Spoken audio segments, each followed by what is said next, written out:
Collector కార్యాలయంలో ప్రజావాణి కార్యక్రమాన్ని సోమవారం నిర్వహించారు. కలెక్టర్ ప్రావీణ్య, అదనపు కలెక్టర్లు చంద్రశేఖర్, మాధురి, డిఆర్ పద్మజారాణి ప్రజల నుంచి వినతి పత్రాలు స్వీకరించారు.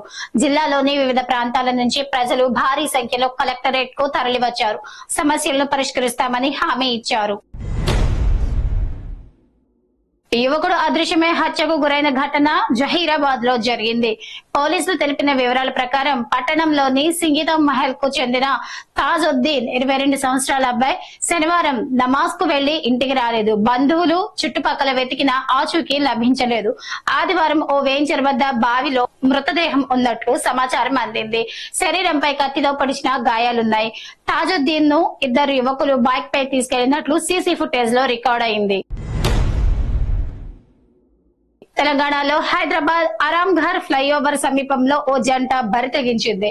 రన్నింగ్ బైక్ పై రొమాన్స్ చేస్తూ రెచ్చిపోయింది. ప్రియుడు తన ప్రియురాల్ని బైక్ పెట్రోల్ ట్యాంక్ పై కూర్చోబెట్టుకుని బండి నడిపాడు. అటుగా వెళ్తున్న ప్రయాణికులు వీడియో తీసి సోషల్ మీడియాలో పోస్ట్ చేయడంతో వైరల్ అవుతోంది.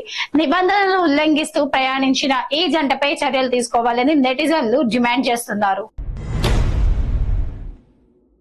అగ్ని ప్రమాదం సంభవిస్తే నిమిషాల్లో అగ్ని వ్యాపించి ఆస్తి, ప్రాణ నష్టం సంభవిస్తుంది. ఫైర్ ఇంజన్లు వచ్చేలోపు జరగాల్సిన నష్టం జరుగుతోంది. పారిశ్రామికవాడ ప్రజలకు ప్రమాదాలు నిత్యకృత్యంగా మారాయి. పరిశ్రమల్లో రియాక్టర్, డ్రైయర్ పేలుళ్లు, స్క్రాప్ యార్డ్ లో మంటలు చెలరేగి భారీగా ఆస్తి, ప్రాణ నష్టం వాటిల్లుతున్నాయి. సిగాచి ఘటన మరొక ముందే ఆదివారం పాశమైలారంలోని ఎన్విరోవేస్ మేనేజ్మెంట్ లో ప్రమాదం సంభవించింది.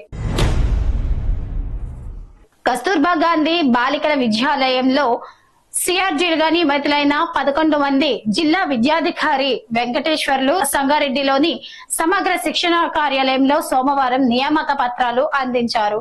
ఆయన మాట్లాడుతూ విద్యార్థులకు అర్థమయ్యేలా బోధించాలని చెప్పారు. ఈ కార్యక్రమంలో జీసీడీఓ సుప్రియ, సీఎంఓ వెంకటేశం, అధికారులు పాల్గొన్నారు.